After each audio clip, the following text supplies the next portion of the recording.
Reorganization Act, the assets and liability of the state and state public undertakings are to be divided in the ratio of 58 and 42, sir. That is 58% of AP and 42% of Telangana, sir. This is well clearly mentioned in AP Reorganization Act, sir. Sir, in 2021 and 2022, Telangana got central devolution of rupees 17,496 against the AP share of rupees 33,376 crores.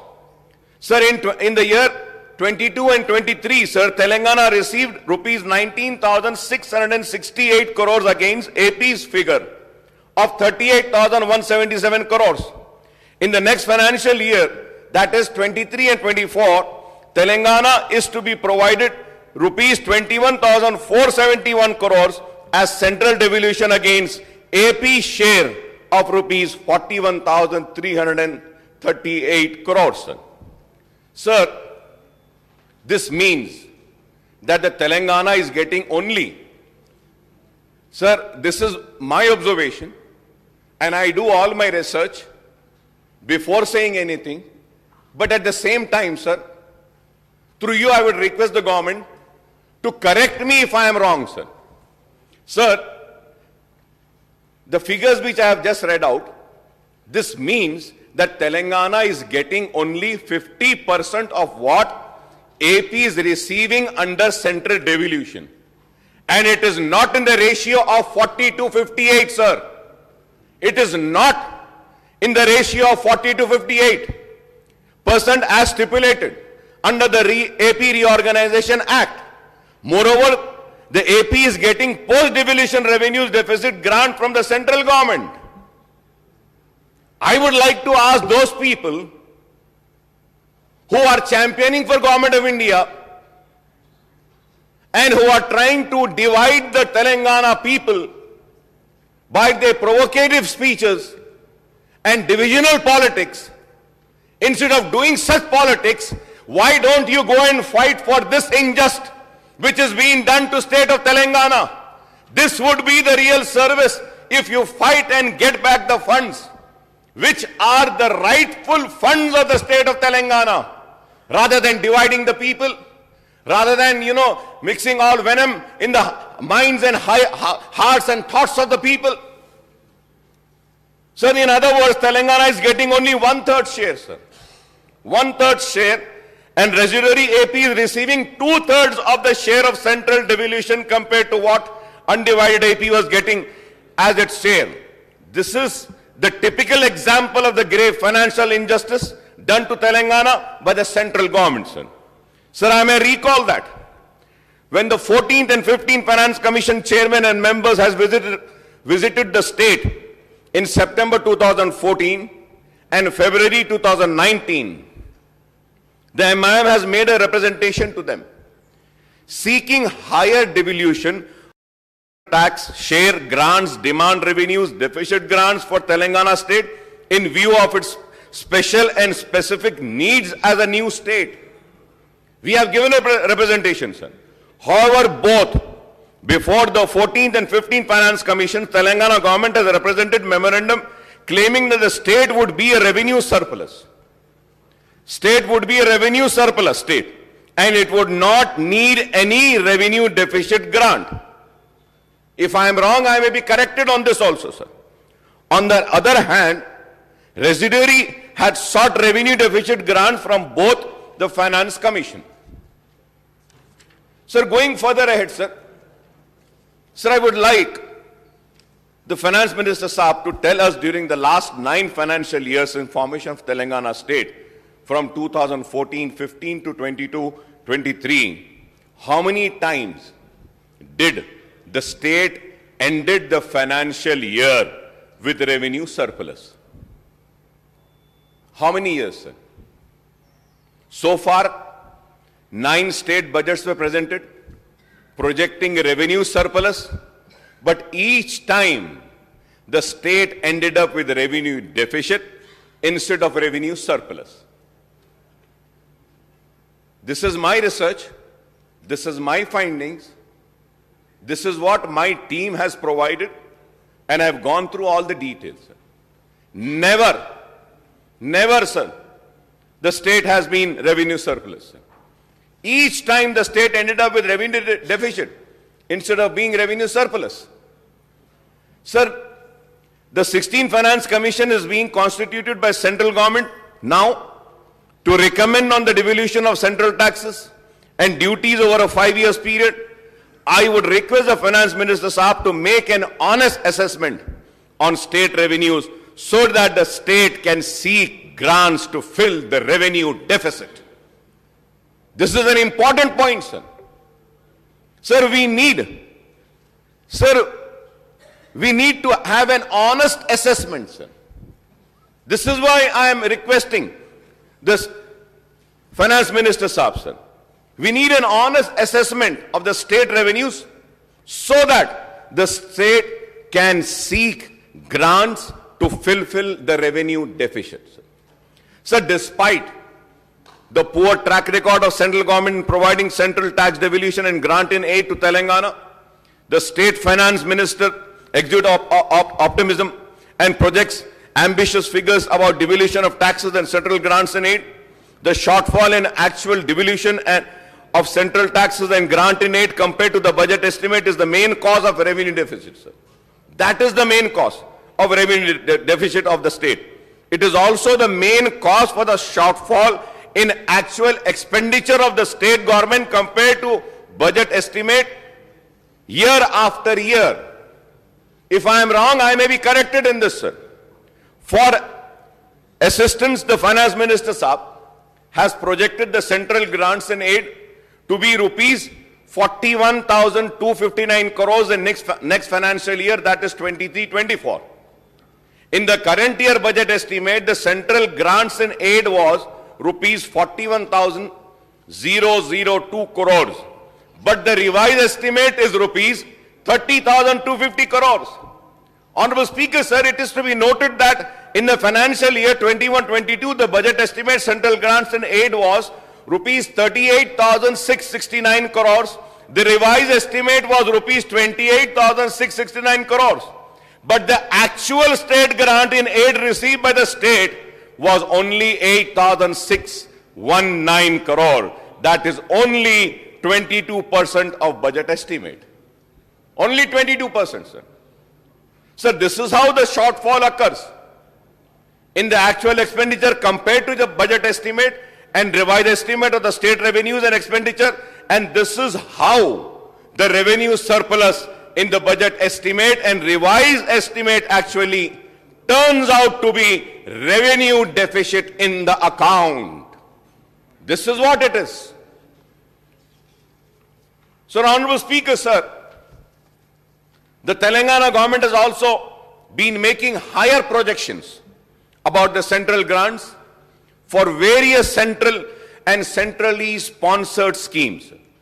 However, the central government has been reducing the outflow of funds of the state through central schemes and centrally sponsored schemes by scrapping some of these schemes, entrusting some schemes solely to the state and changing the pattern of central and state share. For remaining central schemes, Telangana, like other states, has no choice but to restrict the expenditure on the central schemes to the quantum of assistance to get from the central government. NREGA and Backward Area Development Program are the examples of reduced central assistance. So, as I have been repeatedly pointing out, while speaking on the state budget every year over the last 9 years, the state's finance woes are mainly on account of central government's tight fist policy towards Telangana. AP has been doing better in terms of state finances on account of higher quantum of central taxes devolution, sir. On account of higher quantum of central tax devolution, sir. Central grant and aid revenue deficit.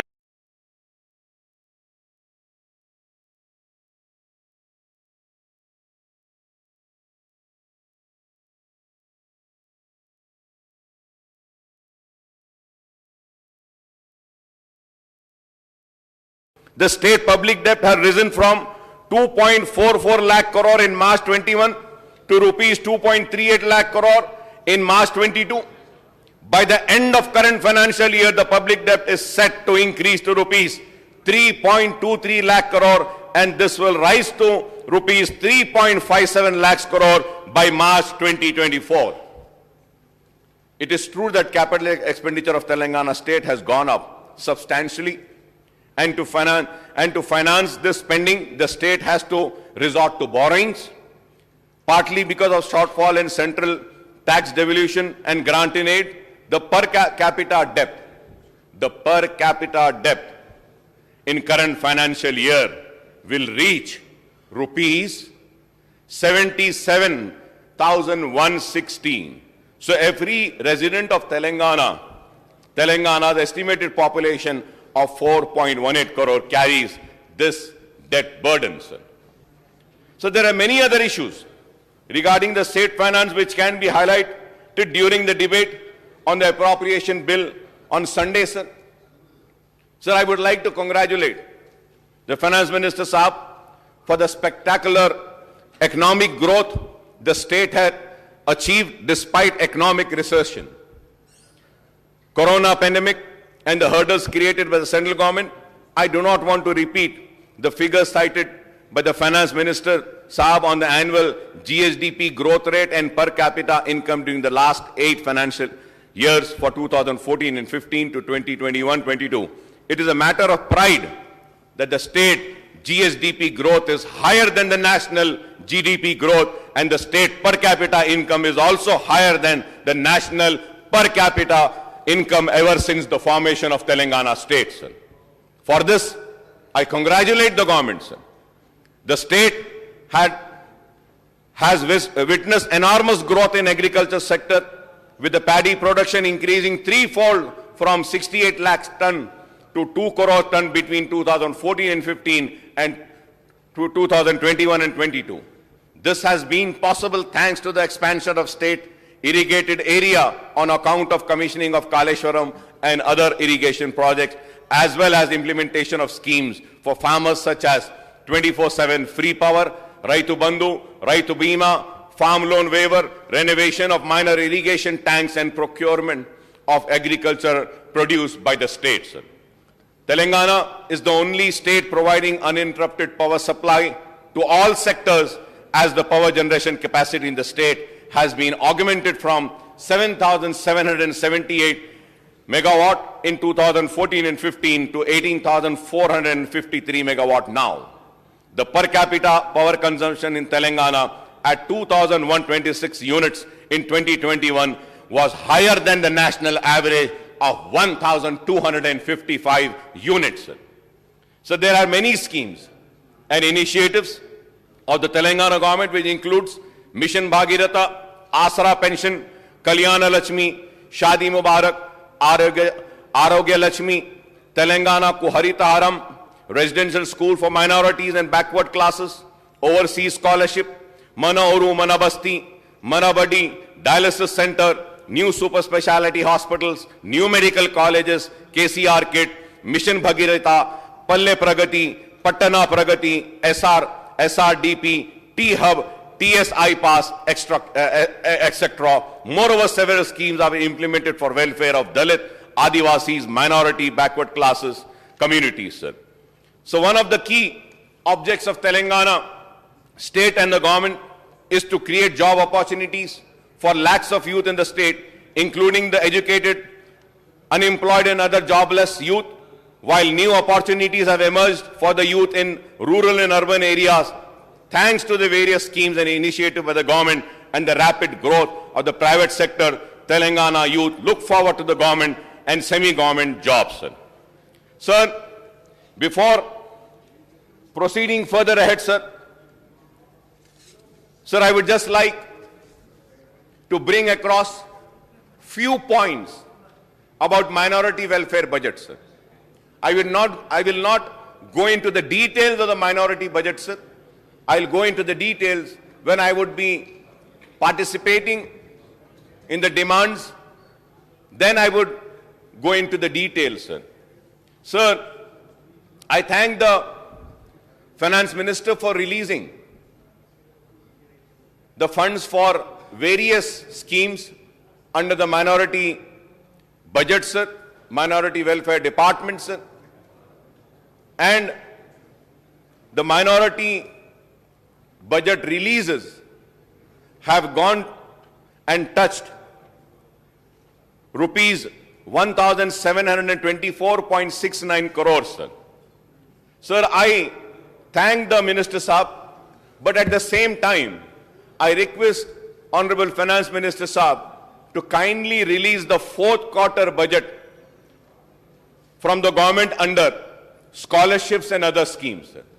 Fourth quarter का minority budget जो release करना है, इसको release करने की मैं आपसे दरखास्त करूंगा, सर. सर, इन द शादी मुबारक scheme, sir, during this year, many beneficiaries are applied on the Shadi Mubarak scheme, sir. The number is 30,006 beneficiaries, sir. Sir, and the last year pendency carry forward applications are 33,122, sir. The total is 63,128 applications, sir. Sir, I request the Honorable Finance Minister Saab to kindly clear all the pending and this year's Shadi Mubarak applications which have been approved. The number is 63,128, sir. So, Minority Department has released an amount of 275 crores and additional budget of rupees 150 crores, totaling to rupees 425 crores, sir.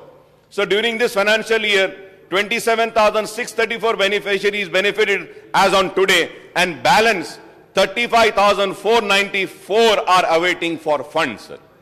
Kindly, sir, release this additional budget of 150 crores under the Shadi Mubarak scheme, and all the pending applications will be cleared, sir. So through you, I request the government to kindly release 150 crores. If 150 crores are released, I am sure all the pending applications sanctioned can be cleared, sir.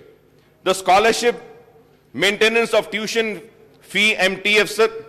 Sir, as on today, 13,78,752 students have benefited since the formation of state, and 455.50 crore were spent under this scheme, sir.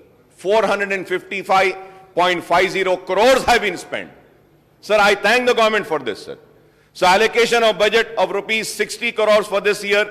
Minority Welfare Department released an amount of 45 crores, and till now 19.597 crores has been incurred as expenditure, and amount of 17.75 crores is pending at Finance Department under maintenance of tuition fees, sir.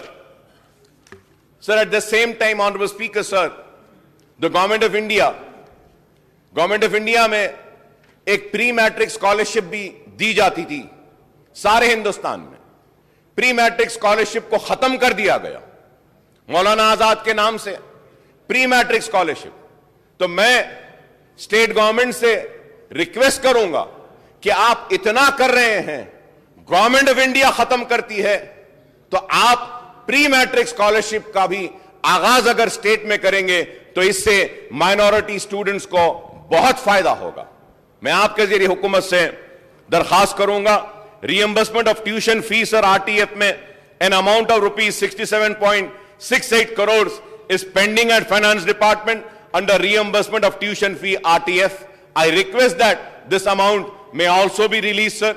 Sir, about the CM Overseas Scholarship Scheme, I thank the Finance Minister for releasing some funds with which we were able to clear the old dues. The students who had completed their courses, and in spite of completion of the courses, their fees were not released, sir, overseas scholarship, but Honorable Minister Saab had released 36 crores with which we were able to clear, sir. But at the same time, sir, I request that to release all dues up to 2022 spring and fall season students, rupees 152 crores is required. So I request, sir, अगर आप 152 crores अगर release कर देते हैं तो सारे के सारे 2022 स्प्रिंग एंड फॉल सीजन के स्टूडेंट्स तक पूरे के पूरे क्लियर हो जाएंगे। मैं ये जरूर कहूंगा कि ये वाहिद रियासत है जहां पे ओवरसीज स्कॉलरशिप दी जा रही है बीसी स्टूडेंट्स को, एससी स्टूडेंट्स को और माइनॉरिटी स्टूडेंट्स को। मैं शुक्रिया अदा करूंगा गवर्नमेंट का कि मजलिस इत्तेहादुल मुस्लिमीन की नुमाइंदगी पर इसका आगाज हुआ, ये अच्छी है। इसमें थोड़े बहुत तो भी रिलीजेस कर दीजिए ताकि बच्चों को कुछ फायदा हो सकता है। तेलंगाना वक्फ बोर्ड के बारे में भी कहूंगा कि third quarter bill are pending, every month 5 crore is required for releasing the honorarium. मैं आपके जरिए चीफ मिनिस्टर साहब का शुक्रिया अदा करता हूं कि गवर्नर एड्रेस में जब मैंने जिक्र किया था इमाम और मौज़िनों के उनकी तनख्वाह के ताल्लुक से, तो मिनिस्टर साहब ने फौरन रिलीज किया। इसके लिए मैं गवर्नमेंट का, मिनिस्टर साहब का शुक्रिया अदा करता हूं। और उसके साथ साथ यह भी जरूर कहूंगा कि an amount of 54.90 crore release towards honourable CM's assurance and about अनीसुल गुरवा sir. Again I would say कि अनीसुल गुरवा की बिल्डिंग बन रही है, अच्छी बन रही है। मजलिस की नुमाइंदगी पर जमीन दी गई और मजलिस की नुमाइंदगी पर मंजूरी भी दी गई और अनीसुल गुरबा की इमारत तैयार हो रही है। मैं उम्मीद करता हूं कि जल्द अज जल्द अनीसुल गुरबा की इमारत की तामीर भी मुकम्मल हो जाएगी। मैं चीफ मिनिस्टर साहब का, टीआरएस गवर्नमेंट का शुक्रिया अदा करता हूं कि हमारी नुमाइंदगी पर इस्लामिक सेंटर के लिए भी जमीन अलॉट की गई। इस्लामिक सेंटर की जमीन बहुत ही कीमती जमीन है। गंडीपेट के पास जमीन दी गई 10 एकड़। अगर हम वो जमीन की कीमत ही अगर ले लेंगे तो वो 50 करोड़ से जायद की जमीन होती है। तो इसके लिए मैं शुक्रिया अदा करूंगा और उम्मीद करूंगा कि जल्द अज जल्द वो कल्चरल सेंटर का तामीर का भी आगाज होगा। मैं हुकूमत का शुक्रिया अदा करूंगा और दरखास्त करूंगा चीफ मिनिस्टर साहब का कि पुराने शहर का दौरा कीजिए। जामे निजामिया में ऑडिटोरियम कंप्लीट हो चुका, मजलिस की नुमाइंदगी पर करोड़ों रुपये से जामे निजामिया में एक बहुत ही खूबसूरत ऑडिटोरियम की तामीर हुई है सर।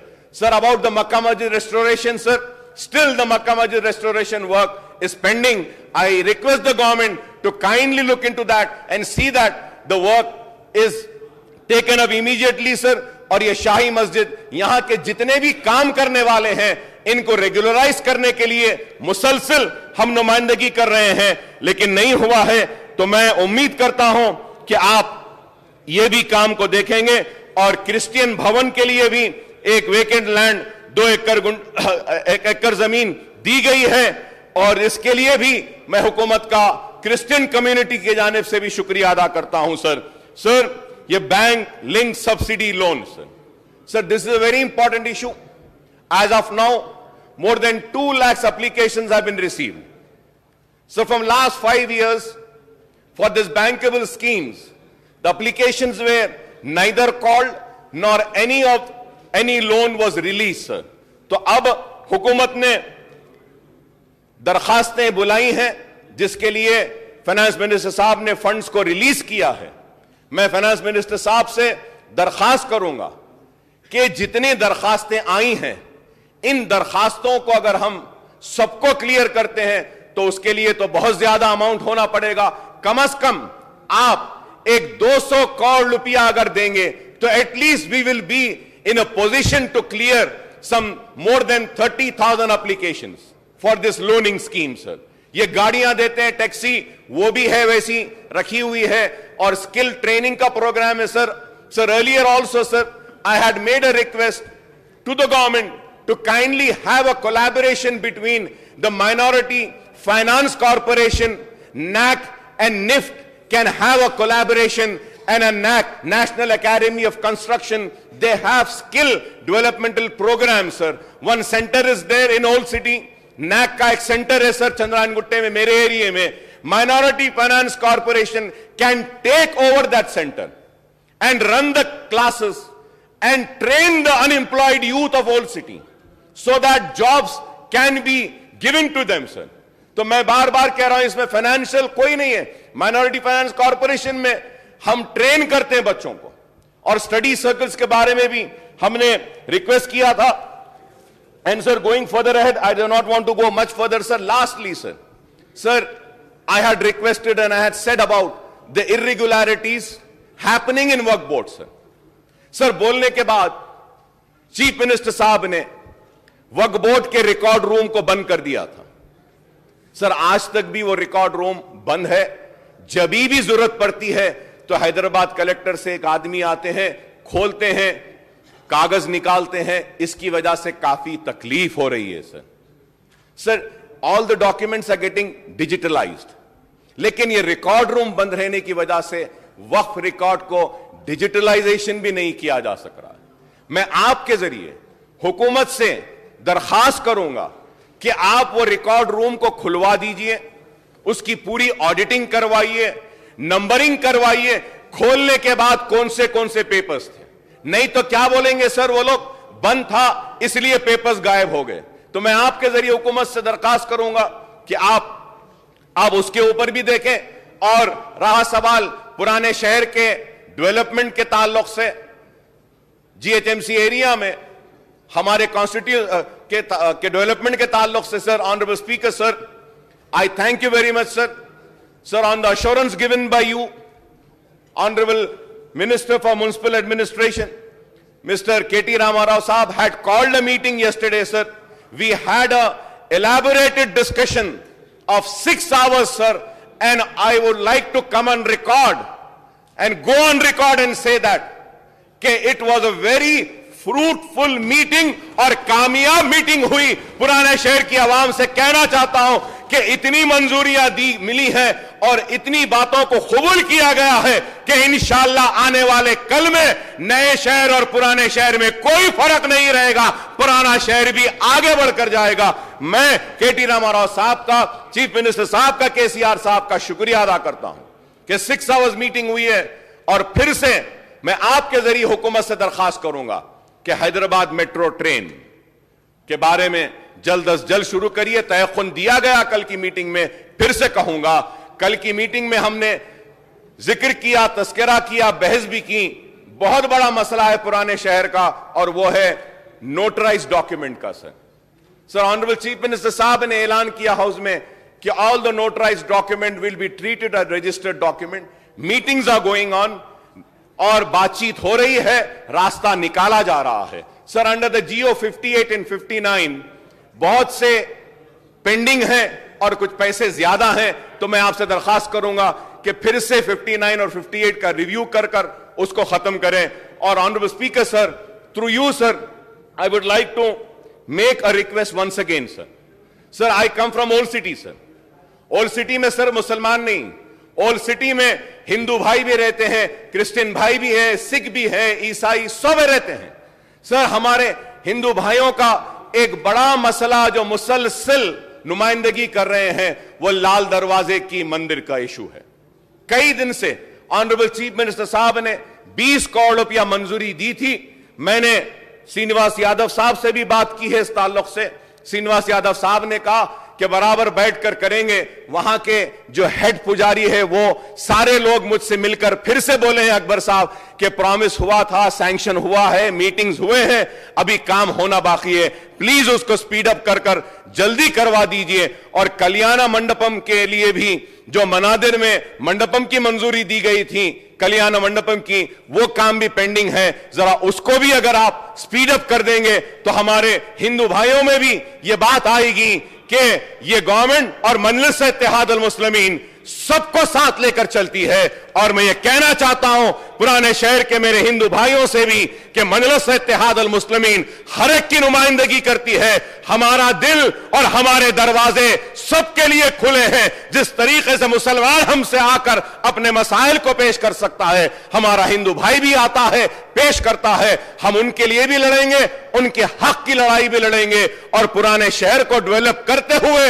हिंदू, मुस्लिम, सिख, ईसाई सबकी तरक्की को हम आगे लेकर जाएंगे. और मैं फिर से फाइनेंस मिनिस्टर साहब से दरखास्त करूंगा कि आप प्लीज उस्मानिया हॉस्पिटल की तामीर कर दीजिए. इतने दवाखाने रियासत में आ रहे हैं, इतने मेडिकल कॉलेजेस आ रहे हैं, यह बहुत बड़ी बात है. मैं जानता हूं एक मेडिकल कॉलेज बनाना कितना मुश्किल होता है, एक दवाखाना चलाना कितना मुश्किल होता है। आपने बहुत बड़ा चैलेंज लिया है, हमारी जानिब से हम पूरा सपोर्ट आपको करेंगे और आपके इस मिशन में आपको कामयाबी के लिए हम ताउन भी करेंगे, दुआ भी करेंगे।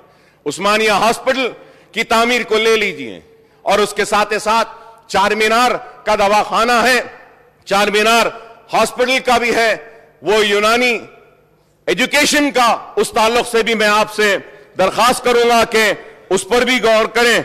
और फिर मैं फाइनेंस मिनिस्टर साहब से कहूंगा कि गवर्नमेंट ऑफ इंडिया की जानिब से फंड्स दिए जा रहे हैं माइनॉरिटी रेजिडेंशियल स्कूल्स के लिए, स्टेट का शेयर होता है, kindly release the state share so that the ongoing projects of construction of residential schools for minority is not halted or delayed, sir.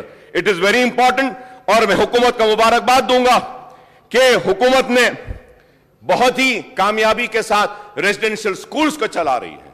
Residential schools कामयाब हुए, रेजिडेंशियल स्कूल्स जूनियर कॉलेजेस में तब्दील हुए और फिर ये जूनियर कॉलेजेस अब degree colleges में कन्वर्ट हो रहे हैं। इसके लिए मैं शुक्रिया अदा करूंगा। उसके साथ ही साथ मैं कहूंगा कि स्कूल एजुकेशन के ऊपर भी थोड़ा सा तवज्जो की जरूरत है।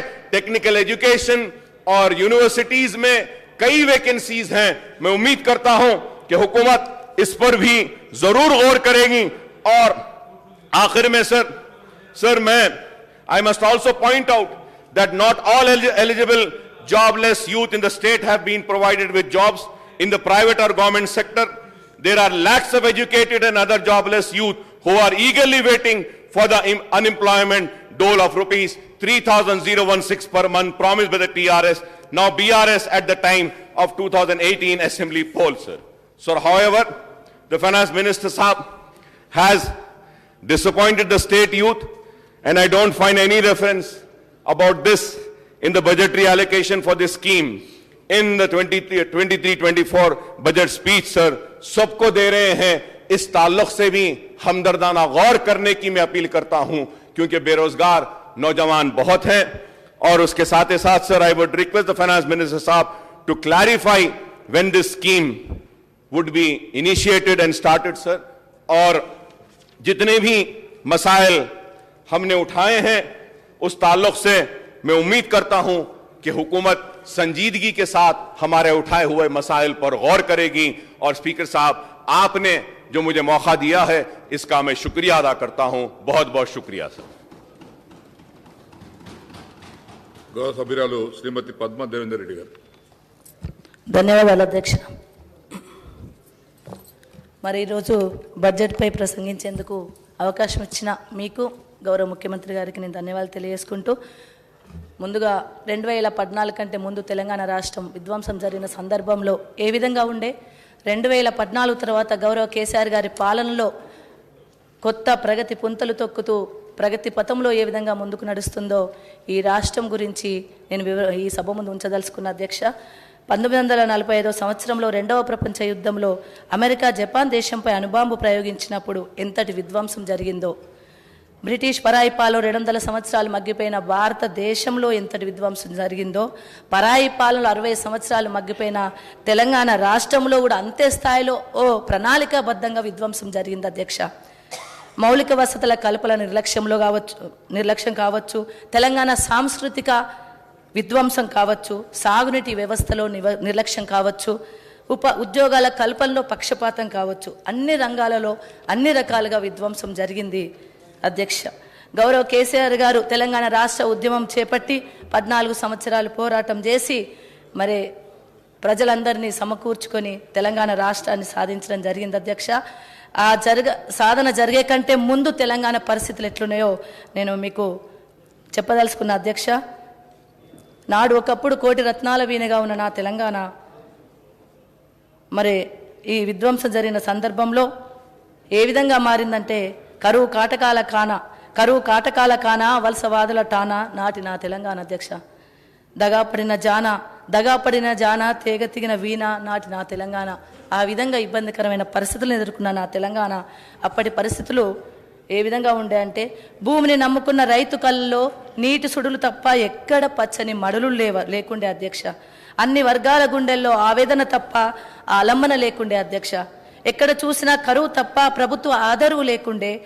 తుమ్మలు మొలిచిన కాలువలు తప్ప సాగే నీటి సవ్వడి లేకుండే.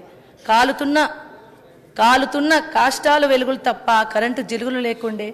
తలాపున గోదావరి పారేదే తప్ప ఎక్కడ ఆగకపోతుండే అధ్యక్ష. తెలంగాణ రాష్ట్రం వచ్చిన తర్వాత కేసీఆర్ గారి నాయకత్వంలో ప్రభుత్వం ఏర్పడిన తర్వాత కేసీఆర్ గారి అంకుటిత దీక్షతో దార్శనికతతో సృజనాత్మకంగా తెలంగాణ పునర్నిర్మాణానికి పూనుకొని దీర్ఘకాలిక ప్రయోజనాలను ఆకాంక్షిస్తూ తెలంగాణ సమాజంలో ప్రతి వర్గం స్వయం వృద్ధి పొందాలి అనే ఉద్దేశం కొద్ది ముందుకు అడుగులు వేయడం జరిగింది అధ్యక్ష. మరి 8.5 సంవత్సరాలు అనేక ప్రణాళిక ఫలాలను మనం అందుకోవడం జరుగుతూ ఉంది అధ్యక్ష. ఈ దశాబ్దాల పాటు వివక్ష గురైన దగాపడ్డ నా తెలంగాణ నేడు ముఖ చిత్రమే మారిపోయింది. కొత్త జవసత్వాలు పుంజుకొని ఉరకలేస్తుంది అధ్యక్ష.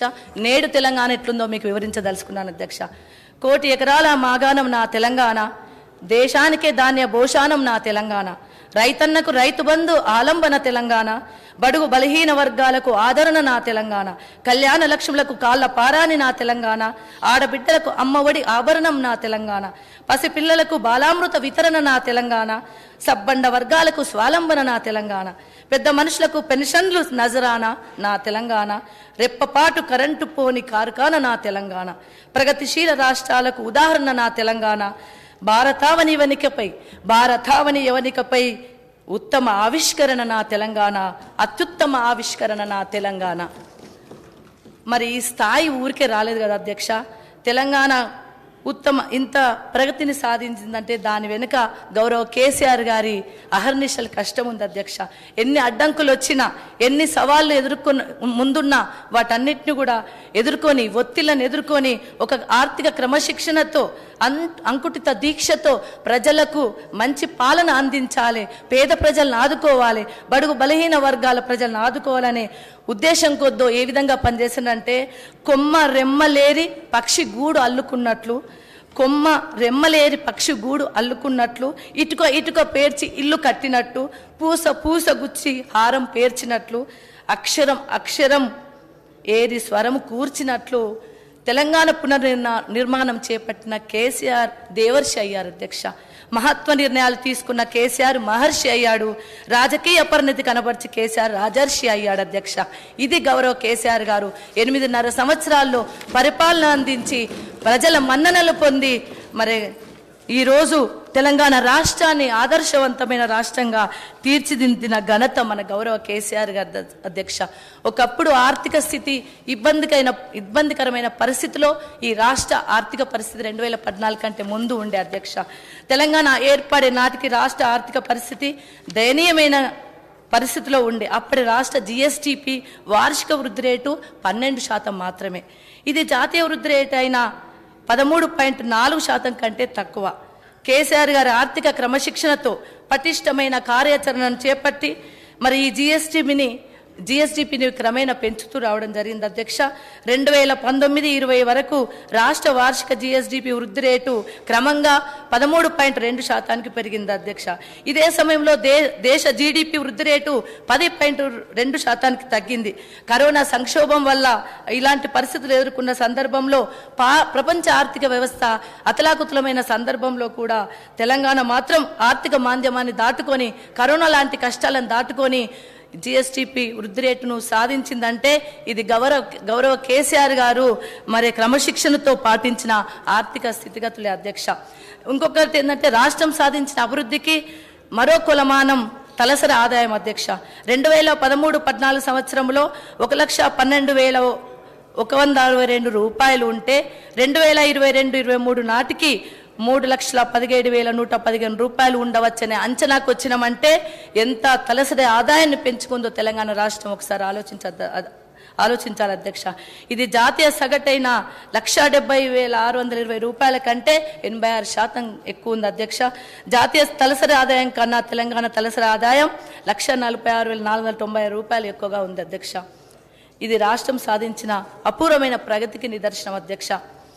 కేంద్ర ప్రభుత్వం ఎన్ని అడ్డంకులు సృష్టించినా, కేంద్ర ప్రభుత్వం ఏ విధంగానూ ఆర్థికంగా సహాయం చేయకపోయినా, సాగునీటి ప్రాజెక్టుల నిర్మాణంలో కావచ్చు, తెలంగాణలో జరుగుతున్న పథకాలలో కావచ్చు, తెలంగాణలో జరుగుతున్న అన్ని అభివృద్ధి కార్యక్రమాల్లో కూడా ఎక్కడ కూడా కేంద్ర ప్రభుత్వం సహకారం లేకపోయినా కానీ FRBM పరిధికి లోబడే రుణాలు సమీకరించినప్పటికీ కూడా ప్రస్తుత ఆర్థిక సంవత్సరాన్ని మేరకు మనకున్న ఆర్థిక సామర్థ్యం రుణ పరిమితి 58,970 కోట్ల అధ్యక్ష.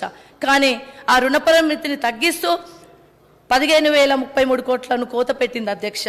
ఈ కేంద్ర ప్రభుత్వం తీరును మరి ఎన్ని సందర్భాల్లో కూడా వారి మీద ఒత్తిడి తెచ్చినప్పటికీ కూడా ఇప్పటి వరకు కూడా రాష్ట్ర అభివృద్ధి వైపు, రాష్ట్రంలో ఉన్న పథకాల వైపు కానీ, రాష్ట్ర ప్రభుత్వ రిక్వెస్ట్ను కానీ లెక్కలు చేయలేని పరిస్థితిలో మరి కేంద్ర ప్రభుత్వం పెద్దన్న పాత్ర పోషించాల్సిన కేంద్ర ప్రభుత్వం చిన్న చూపు చూస్తూ, వివక్ష చూస్తూ తెలంగాణ రాష్ట్రాన్ని ఇబ్బంది పెట్టే క్రమంలో మరి ఇట్లాంటి కోతలు పెడతా ఉంది అధ్యక్ష. అదేవిధంగా ఆంధ్రప్రదేశ్ పునర్వ్యవస్థీకరణ చట్టం 94(1)(94)(2) అంటే రాయితీలు ఇచ్చే ప్రక్రియలో, పన్నుల రాయితీల విషయంలో కావచ్చు, అదేవిధంగా నిధులు రావాల్సిన విషయంలో కావచ్చు, ఎక్కడ కూడా నీతి ఆయోగ్ సిఫార్సు చేసిన మిషన్ భగీరథకు, మిషన్ కాకతీయకు నిధులు ఇవ్వమని నీతి ఆయోగ్ సిఫార్సు చేసిన 15వ ఆర్థిక సంఘం చెప్పిన నిధులు మాత్రం రాలేదు అధ్యక్ష. మరి అలాంటి వివక్ష కొనసాగుతూ ఉంది.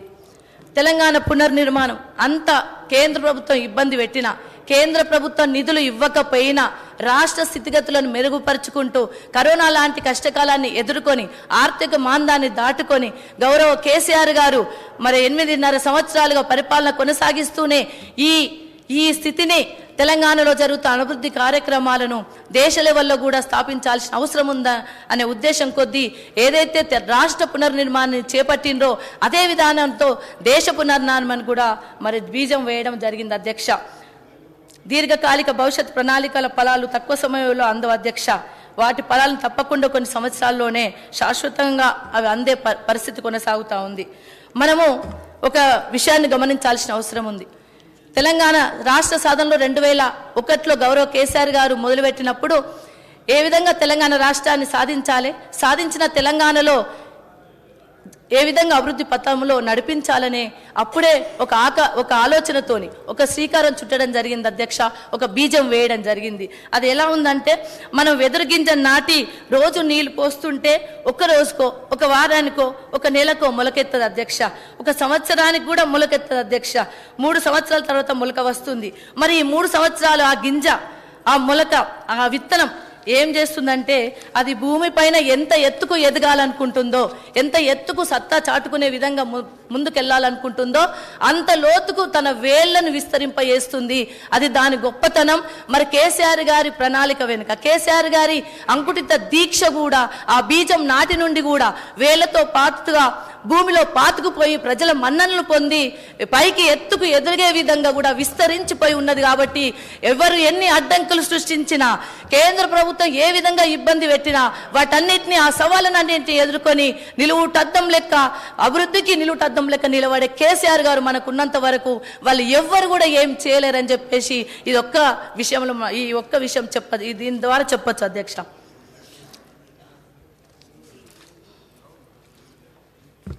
మరి ఒక్కొక్క అంశాన్ని తీసుకున్నట్టయితే నాకు కొంచెం టైం ఇన్ అధ్యక్ష, నేను తొందరలోనే ముగిస్తాను, వాయిస్ సరిగా లేదు కాబట్టి కొంచెం టైం ఇన్ అధ్యక్ష.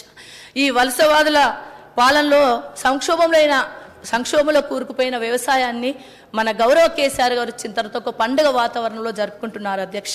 నిజంగా కూడా ఒక మిషన్ కాకతీయ అనే ఒక కార్యక్రమం, ఒక పథకం ద్వారా పడ్డ చినుకును పడ్డట్టు ఒడిసి పట్టుకొని ఆ చెరువులలో నింపుకునే విధానం అయితే, చెరువులలో నిండే విధానం అయితే రైతులందరికీ కూడా మరి వాళ్ళ కాళ్ళకు గోదావరి జలాలతో కాళ్ళను గడుగుతా అన్న గౌరవ KCR గారు కాళేశ్వరం ప్రాజెక్టుల ద్వారా, అదేవిధంగా మిషన్ కాకతీయ ద్వారా వాళ్ళ పంటలు పండే విధంగా చర్యలు తీసుకోవడం జరిగింది అధ్యక్ష. మరి ఆ విధంగా పంటలు పండే విధంగా, రైతుల కష్టాలు తీర్చే విధంగా గౌరవ KCR గారు మరి ఇలాంటి పథకాలు తీసుకున్నారు. కాబట్టి ఈరోజు రైతు ఆర్థికంగా ఎదిగే విధంగా సంతోషంతో, పంటలు సస్యశ్యామలంతో ఉండి మరి ముందుకెళ్తున్నారు అధ్యక్ష. మరి వ్యవసాయానికి సంబంధించి సాగు విస్తీర్ణం అయితే చాలా మెరుగైంది అధ్యక్ష. 215.37% పెంచుకోగలిగినాం. 2 కోట్ల లక్షల 2,02,00,000 మెట్రిక్ టన్నుల ధాన్యాన్ని కూడా మనం సాధించుకోగలుగుతా ఉన్నాం. ఈ విధంగా వ్యవసాయ రంగాన్ని ముందుకు తీసుకెళ్తూ ముఖ్యంగా రైతులందరికీ కూడా ఒక తెలంగాణనే దేశానికి అన్నం అందించే అన్నపూర్ణగా మారింది అధ్యక్ష తెలంగాణ రాష్ట్రం ధాన్యాగారంలో. అలాంటి పంటలను మన రైతులు పండించే విధంగా అన్ని చర్యలను కూడా తీసుకోవడం జరుగుతూ ఉంది అధ్యక్ష. ఈ మిషన్ కాకతీయ అదేవిధంగా కాళేశ్వరం ప్రాజెక్ట్ లాంటివి చెక్ డ్యామ్స్ కూడా కట్టడం వల్ల రైతులకు సాగునీటి వ్యవస్థను కూడా మనం బాగు చేసుకోగలిగినాం, మెరుగుపరచుకోగలిగినాం అధ్యక్ష. ముఖ్యంగా నా మెదక్ గురించి చెప్పదలుచుకుంటే అంతకుముందు మంజీర నది ఒక బ్లాక్ ఏరియాగా ప్రకటించిన అధ్యక్ష గత ప్రభుత్వాలు. కానీ గౌరవ ముఖ్యమంత్రి గారు వచ్చిన తర్వాత మంజీర మీద 14 చెక్ డ్యాములు కట్టి అక్కడ రైతులందరూ కూడా పంటలు పండించుకునే విధంగా ఎంఎన్ కెనాల్కు ఎఫ్ఎన్ కెనాల్కు కూడా 2 పంటలకు గాను నీళ్లు అందిస్తూ, అంతేకాకుండా ఏదైతే సింగూరు నది ఉందో గతంలో హైదరాబాద్కు నీళ్లు తాగే నీళ్లను అందించేది అధ్యక్ష. హైదరాబాద్ నగరానికి సింగూరు నీటి నుండి నీళ్లు తెచ్చేవాళ్ళు అధ్యక్ష. కానీ ఇప్పుడు సింగూరు నీటిని, గోదావరి జలాలను హైదరాబాద్ నగరానికి తరలించి సింగూరు నీటిని మెదక్ జిల్లా వాసులకే మంచినీటి వ్యవస్థ కావచ్చు, అదేవిధంగా వ్యవసాయాన్ని కూడా అందించే విధంగా చర్యలు తీసుకోవడం, చెక్ డ్యామ్స్ కట్టడం వల్ల ఆ జిల్లా అంతా కూడా సస్యశ్యామలమై ఈరోజు మంచి పంటలు తీసుకునే విధంగా కూడా మరి మంచి పంటలు పండే స్థితి కూడా రావడం జరిగింది అధ్యక్ష. అదేవిధంగా రైతు బంధు అధ్యక్ష, నిజంగా కూడా రైతు బంధు అనే ఒక పథకం రైతుల కళ్ళల్లో సంతోషాన్ని చూస్తూ రైతులు పెట్టుబడి కోసం అప్పులపాలు కావద్దనే ఉద్దేశం కొద్దీ రైతు బంధు కార్యక్రమాన్ని తీసుకురావడం జరిగింది. ఇది ప్రపంచవ్యాప్తంగా కూడా ప్రశంసలు అందుకున్నది అధ్యక్ష. నిజంగా కూడా ఆ ఆలోచన గత ప్రభుత్వాలు 60 సంవత్సరాలు పరిపాలన చేసిన ఏ ప్రభుత్వాలకు కూడా రాని ఆలోచన ఏంటంటే రైతు బంధు, రైతులకు పెట్టుబడి నిమిత్తము మనము పెట్టుబడి ఇచ్చినట్టయితే వాళ్ళు పంటలు పండించుకోగలుగుతారు అనే ఒక మంచి ఉద్దేశాన్ని రైతు బంధును ఎకరానికి 5,000 చొప్పున 2 పంటలకు గాను 10,000 రూపాయలు ప్రతి ఖాతాలో రైతు ఖాతాలో జమ చేస్తున్నందుకు గౌరవ ముఖ్యమంత్రి గారికి రైతులందరి పట్ల ఉన్న మక్కువను చూస్తూ మరి మేమందరం కూడా మా ముఖ్యమంత్రి గారికి ధన్యవాదాలు తెలియజేస్తా ఉన్నాం. రైతు బంధు కార్యక్రమం ద్వారా రైతులు సంతోషంగా ఉండడమే కాకుండా మరి మన రాష్ట్ర ప్రగతిలో, రాష్ట్ర జిఎస్టిపిలో కూడా వాళ్ళు వాటాదారులు అవుతున్నందుకు గర్వంగా కూడా ఉంది అధ్యక్ష. అదేవిధంగా గతంలో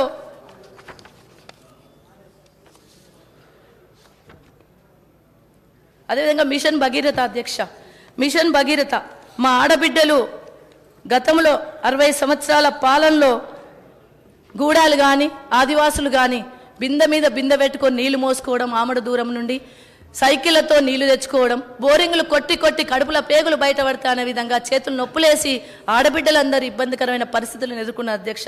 ఆ అసహనాన్ని ఏ విధంగా వ్యక్తపరచాలనో అర్థం కాక శాసనసభ్యులుగా ఉన్న మా దగ్గరికి వచ్చి బిందెలడ్డం పెట్టి బోరేయమని చెప్పి ఆవేదన వెళ్ళగక్కేవారు అధ్యక్ష.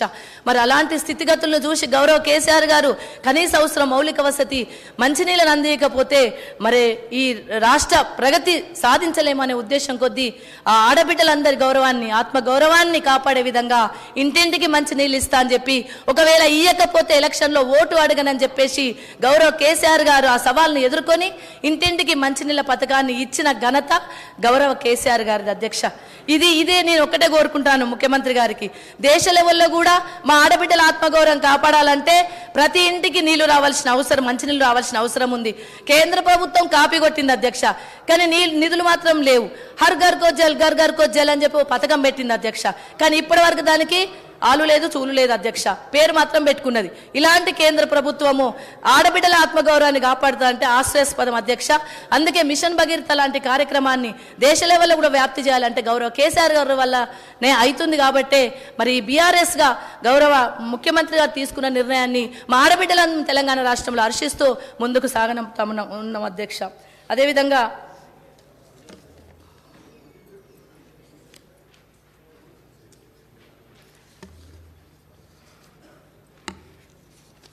విద్యుత్ రంగం అధ్యక్ష, నిజంగా కూడా ఏ రాష్ట్రమైనా సరే, ఏ దేశమైనా సరే అభివృద్ధి పథంలో నడవాలంటే మరి ఆ డెవలప్మెంట్ కావాలంటే ముఖ్యంగా విద్యుత్ రంగం మీదే ఆధారపడి ఉంటుంది అధ్యక్ష. మరి మనము 2014 కంటే ముందు గౌరవ కేసీఆర్ గారు రాష్ట్ర పగ్గాలు చేపట్టే కంటే ముందు మరి ఎటువంటి పరిస్థితులు ఉండేనో మనం గమనించాల్సిన అవసరం ఉంది అధ్యక్ష. ఓవైపు మోటార్లు వేలిపోవడం, ట్రాన్స్ఫార్మర్లు కాలిపోవడం, అనేక రకాల ఇబ్బందికరమైన పరిస్థితులు, ధర్నాలు, రాస్తారోకోలు, కరెంటు అధికారులను మరి ఇబ్బంది పెట్టడం, ఇవన్నీ కూడా రాష్ట్ర రైతాంగానికి మరి ఇబ్బందికరమైన పరిస్థితులు ఉండే అధ్యక్ష. ఎన్నడైనా సరే గింజ ఇంటికి రావాలంటే కరెంటు సవాళ్ళను ఎదుర్కోకుండా ఇంటికి రాకపోతుండే అధ్యక్ష. రైతులందరూ కూడా కరెంటు ఇబ్బంది పడకుండా ఇంటికి గింజ రాకపోతుండే. కానీ అది గమనించిన గౌరవ కేసీఆర్ గారు మరి కరెంటును మెరుగుపరచడం కోసం ఒక సవాల్గా స్వీకరించి దాన్ని ఈరోజు సక్సెస్ఫుల్గా కంప్లీట్ చేసుకోగలిగిన అధ్యక్ష. మరి తెలంగాణ ఆవిర్భవించిన నాటికి స్థాపిత విద్యుత్తు 7,778 మెగావాట్లు మాత్రమే అధ్యక్ష. కానీ కేసీఆర్ గారి కృషి వల్ల, అద్భుతమైన ఆలోచన వల్ల స్థాపిత విద్యుత్తు నేడు 18,453 మెగావాట్లకు చేరుకుంది అధ్యక్ష. అదేవిధంగా విద్యుత్ సరఫరాలో పంపిణీ వ్యవస్థను మెరుగుపరుచుకోవడం వల్ల విద్యుత్ రంగాన్ని బలోపేతం చేసుకోవడం కోసం మనం 38,000 కోట్ల రూపాయలను ఖర్చు చేయడం జరిగింది అధ్యక్ష. రాష్ట్రం ఏర్పడే నాటికి 74 మెగావాట్ల సోలార్ విద్యుత్ ఉండే అధ్యక్ష. దాన్ని 5,741 మెగావాట్లను సోలార్ను ఉత్పత్తి చేసుకోవడం జరిగింది అధ్యక్ష. మరి ప్రతిపక్షాలు మాట్లాడుతున్నాయి అధ్యక్ష, వాళ్ళు ఉన్నప్పుడు కరెంట్ అడిగితే మరి ఇబ్బందికరమైన పరిస్థితులు ఎటు కరెంట్ కనీసం ఇవ్వలేని పరిస్థితులు, 6 గంటలు కూడా ఇవ్వలేని పరిస్థితిలో ఉన్న ప్రతిపక్షాలు ఈరోజు మరి కరెంటు రావడం లేదని చెప్పి వాళ్ళు మాట్లాడుతున్నారు అధ్యక్ష. ఒకటే చెప్తా ఉన్నాను, సాంకేతిక లోపం ఉంటే ఎక్కడైనా ఇబ్బంది రావచ్చు, కానీ డెఫినెట్గా వ్యవసాయానికి అనుకూలమైన కరెంటును మాత్రం ప్రభుత్వం ఇవ్వడానికి సిద్ధంగా ఉంది. కరెంటుకు వ్యవసాయానికి అవసరమైన విద్యుత్తును మాత్రం తప్పకుండా ప్రజలకు, రైతులకు అందిస్తుంది ప్రభుత్వం అని చెప్పి ఈ సందర్భంగా తెలియజేస్తా ఉన్నాం అధ్యక్ష.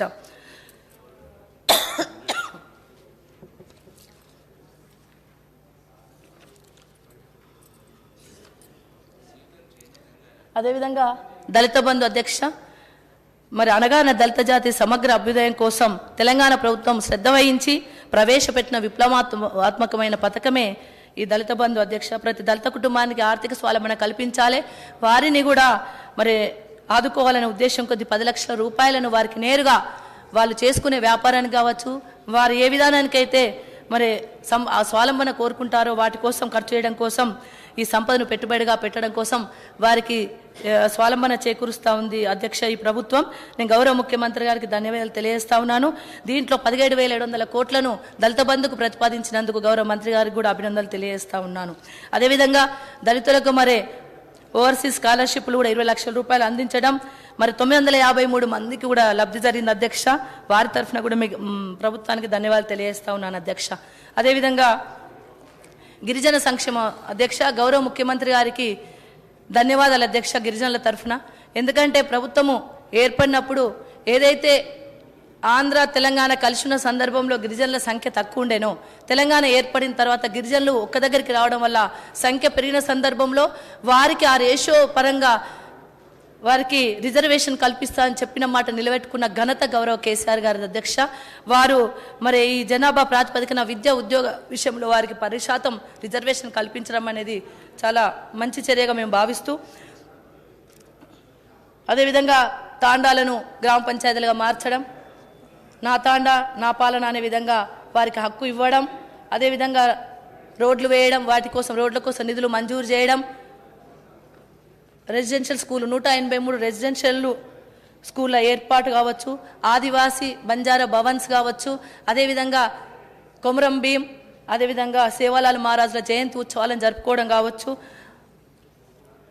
ఇవన్నీ కూడా సమ్మక్క సారక్క జాతర అధ్యక్ష. గతంలో సమ్మక్క సార జాతరకు ఒక్క పైసా కూడా కేటాయించేవారు కాదు ప్రభుత్వము, ఎక్కడ వేసిన గొంగలు అక్కడే ఉండే. కానీ తెలంగాణ రాష్ట్ర ప్రభుత్వం వచ్చిన తర్వాత సమ్మక్క సారక్క జాతరను ఘనంగా జరుపుతూ నిధులు కేటాయించి అనేక అభివృద్ధి కార్యక్రమాలు చేపడితే అక్కడ మరి నిన్న వెళ్ళిన కాంగ్రెస్ పార్టీ నాయకులు జోడో యాత్ర సందర్భంగా సమ్మక్క సారలమ్మను మేము చాలా ఘనంగా చేస్తామని చెప్పుకుంటుండ్రు. హాస్యాస్పదం అధ్యక్ష.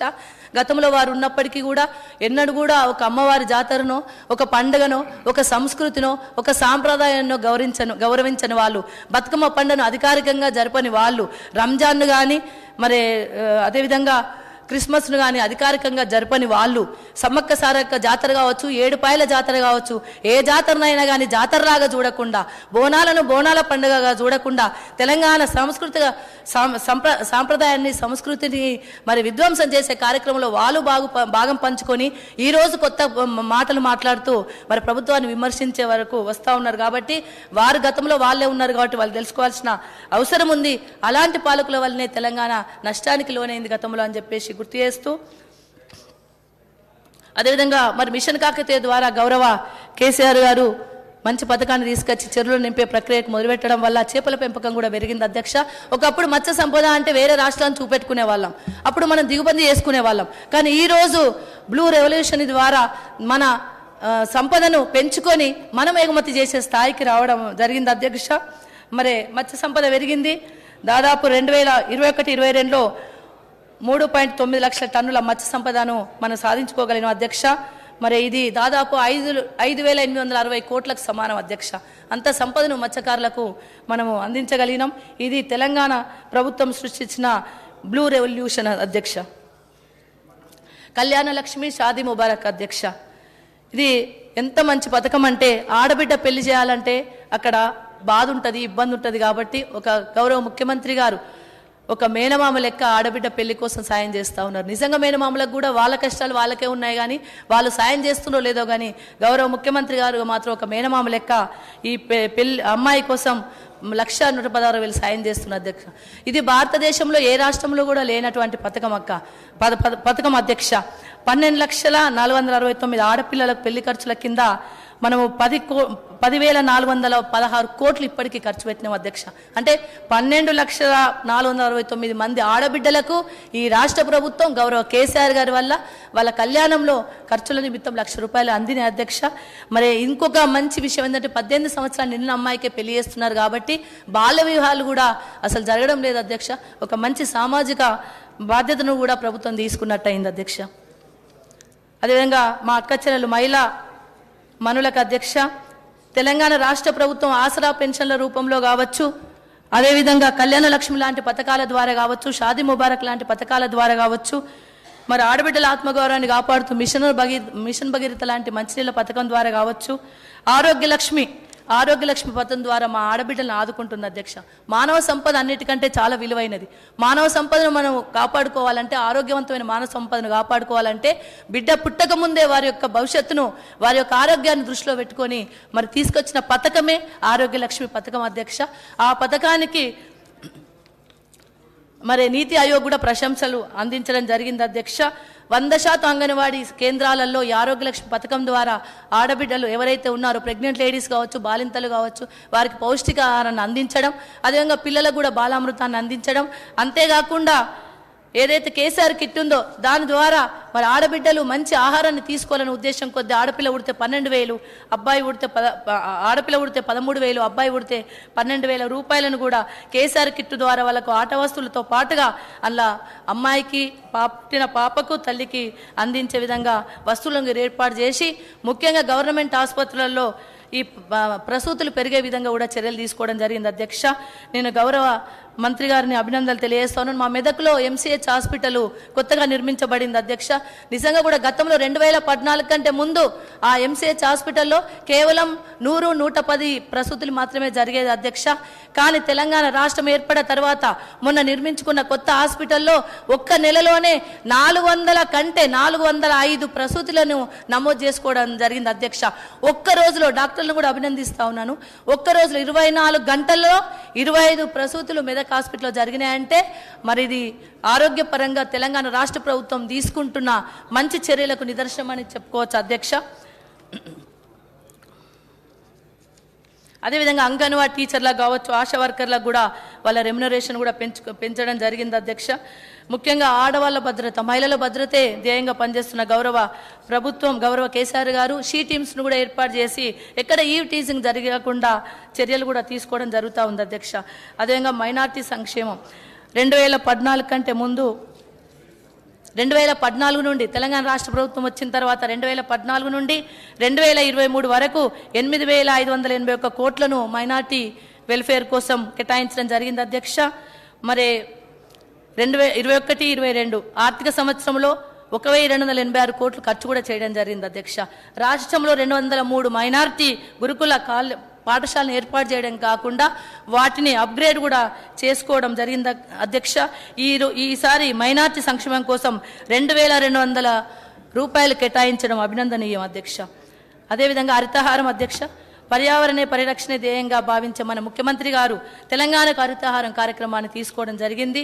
ఫారెస్ట్ సర్వే ఆఫ్ ఇండియా వాళ్ళు మరి రిపోర్ట్ ఇచ్చిన ప్రకారం గ్రీన్ కవరు 7.70గా పెరిగిందని చెప్పొచ్చు అధ్యక్ష. అంటే రాబోయే భవిష్యత్ తరాలకు ఒక ఆకుపచ్చని తెలంగాణ అందించాలని గౌరవ ముఖ్యమంత్రి గారి ఆలోచన. దానికి అనుగుణంగానే హరితహారం కార్యక్రమాన్ని ఏర్పాటు చేసి 7.70గా గ్రీన్ కవరేజ్ను పెంచుకోవడం జరిగింది అధ్యక్ష. అంటే అది దాదాపు 5.13 లక్షల ఎకరాలకు సమానం అధ్యక్ష.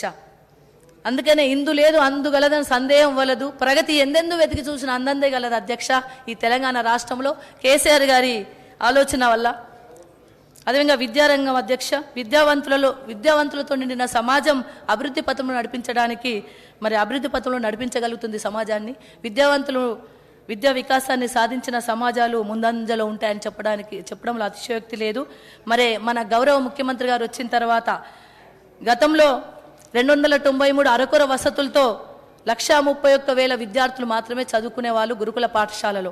కానీ మన గౌరవ ముఖ్యమంత్రి గారు వచ్చిన తర్వాత 1002 గురుకుల పాఠశాలను ఏర్పాటు చేయడమే కాకుండా 5,59,000 విద్యార్థులకు దాంట్లో చదువుకునే అవకాశాన్ని కల్పించి వారికి చక్కటి భోజనాన్ని అందించి వారికి ఆంగ్ల మాధ్యమంలో విద్యను అభ్యసిస్తూ వారికి చక్కటి అవకాశాన్ని కల్పించినందుకు గౌరవ ముఖ్యమంత్రి గారికి ధన్యవాదాలు తెలియజేస్తూ మరి దీనికి కూడా 3,000 ఈ విద్యా రంగానికి కూడా 3,400 కోట్ల బడ్జెట్లో కేటాయింపులు చేసినందుకు మరి మంత్రి గారికి ధన్యవాదాలు తెలియజేస్తూ మన ఊరు మనబడి అనే కార్యక్రమం బృహత్కరమైన అధ్యక్ష, చాలా మంచి కార్యక్రమం.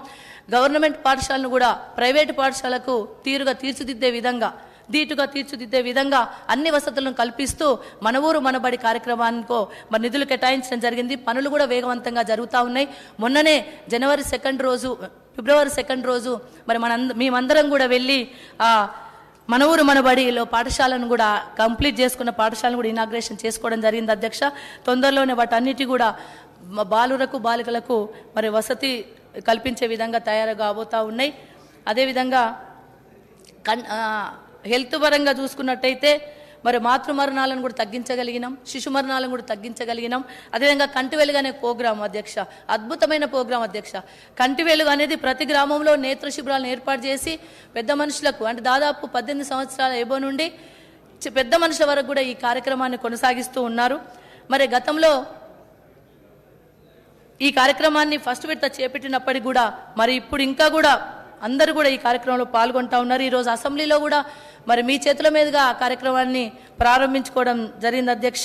ఇది తప్పకుండా అంటే 100 రోజుల్లోనే మనం ఇంతమందికి కంటి పరీక్షలు చేసి వారికి అద్దాలు అందించే ప్రక్రియను మొదలుపెట్టినాం కాబట్టి తప్పకుండా ప్రపంచవ్యాప్తంగా గిన్నీస్ రికార్డు కూడా ఎక్కబోతుందనడానికి ఎటువంటి సందేహం లేదని కూడా ఈ సందర్భంగా తెలియజేస్తా ఉన్నాను అధ్యక్ష. అదేవిధంగా ఇంకోటి అధ్యక్ష, ఈ హెల్త్ పరంగా చూసుకుంటే జిల్లాకు మెడికల్ కాలేజ్ నిజంగా కూడా కేంద్ర ప్రభుత్వం సిగ్గుపడాలి అధ్యక్ష. మెడికల్ కాలేజీలు మంజూరు చేస్తుంది కానీ తెలంగాణ రాష్ట్రానికి మొండి చేయి చూపెడుతుంది. తెలంగాణ రాష్ట్రం అంటేనే చిన్న చూపు. అట్లాంటిది గౌరవ కేసీఆర్ గారు చెప్పాను కదా ఇందాక, గౌరవ కేసీఆర్ గారు తలుసుకుంటే కేంద్ర ప్రభుత్వాన్ని ఎదిరించి తెలంగాణ రాష్ట్ర ప్రజల కోసం మరి జిల్లాకు ఒక మెడికల్ కాలేజీని ఏర్పాటు చేయడం అనేది చాలా అందరూ కూడా తెలంగాణ ప్రజలు గర్వించదగ్గ విషయం అధ్యక్ష. నేను గౌరవ మంత్రి గారిని కోరుతా ఉన్నాను, మా మెదక్ జిల్లాకు కూడా ఈ విడత తొందరలోనే ఆ కాలేజీని కూడా మా మెదక్ కూడా మంజూరు చేసి గౌరవ కేసీఆర్ గారి చేతుల మీదుగా దాన్ని ప్రారంభింపజేయాలని కూడా నేను గౌరవ మంత్రి గారిని గౌరవ ముఖ్యమంత్రి గారిని కూడా కోరుకుంటున్నాను అధ్యక్ష.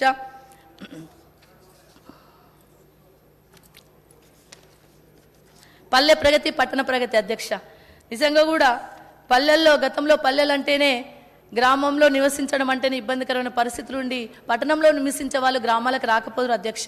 పల్లెల్లో ఏముంటుంది ఏముండదు అనే విధంగా వాళ్ళ వివరణ ఉండేది. కానీ ఈరోజు కరెంటుతో పాటుగా హరితహారం చెట్లు, అదేవిధంగా రోడ్లు, కరెంటు పరిస్థితి మెరుగైంది. చెరువులలో నిండా నీళ్లున్నాయి.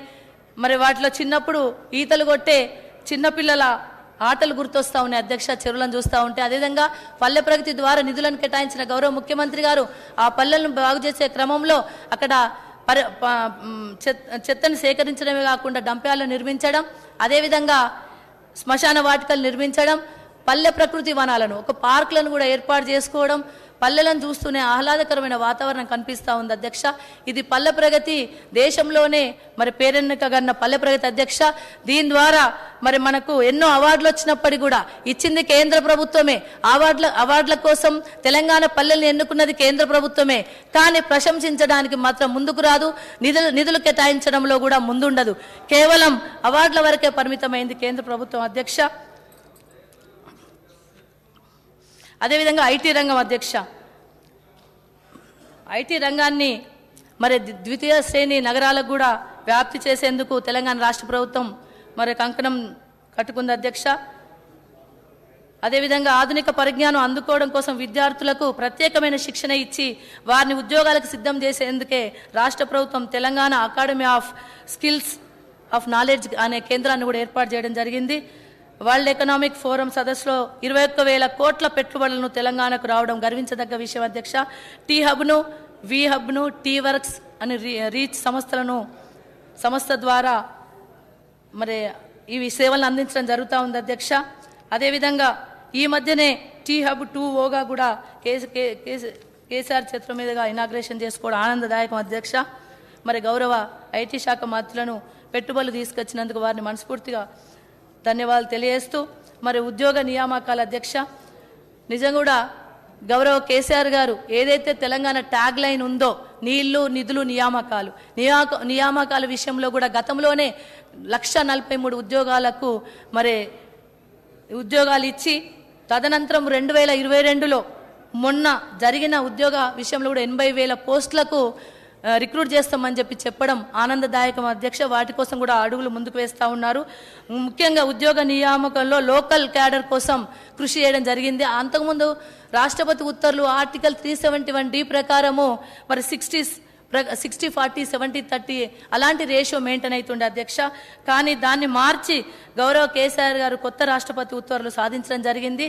33 డిస్టిక్లలో కూడా 33 డిస్టిక్లను 7 జోన్లు 2 మల్టీ జోన్లుగా విభజించి అటెండర్ నుండి ఆర్డీఓ వరకు కూడా 95% లోకల్ వాళ్ళకే కేటాయిస్తామని చెప్పడము ఆనందదాయకం. లోకల్లో ఉన్న అందరికీ కూడా ఇది ఉపయోగపడే విధంగా ఈ ఉత్తర్వులు ఉన్నాయని చెప్పి తెలియజేసుకుంటూ గౌరవ ముఖ్యమంత్రి గారికి ధన్యవాదాలు తెలియజేస్తా ఉన్నాను అధ్యక్ష. ఇంకోటి ఏంటంటే ఆర్ఎన్బి అధ్యక్ష, ఆర్ఎన్బి శాఖ ద్వారా మరి వంతెనలు కావచ్చు ఎన్నో రోడ్లను కూడా మనం వేసుకోవడం జరిగింది అధ్యక్ష. దీని ద్వారా ముఖ్యంగా ఇప్పుడు సంతోషించదగ్గ విషయం ఏంటంటే ఆర్ఎండ్బి రోడ్ సైడ్ బిల్డింగ్స్ ద్వారా కలెక్టరేట్లు అదేవిధంగా భవనాలు కట్టుకోవడం కాదు, ఈసారి హౌసింగ్ను కూడా దాంట్లో ఆ స్కీమ్లో పొందుపరచుకోవడం జరిగింది. ఆర్ఎన్బిఏ హౌసింగ్ స్కీమ్ను చేపడుతుంది కాబట్టి మరి తెలంగాణ ప్రజలు ఎదురు చూస్తున్నట్టుగా ఇల్లు లేని పేదవారు గౌరవ కేసీఆర్ గారు ఇచ్చే స్థలం ఉండి ఇల్లు లేక ఇబ్బంది పడుతున్న పేదవారికి మరి 3 లక్షల రూపాయలు ఇస్తా అన్న గౌరవ కేసీఆర్ గారు ఆమె నిలబెట్టుకుంటూ ఈ శాఖకు మరి 2,500 కోట్లు ప్రతిపాదించడం ఆనందదాయకం.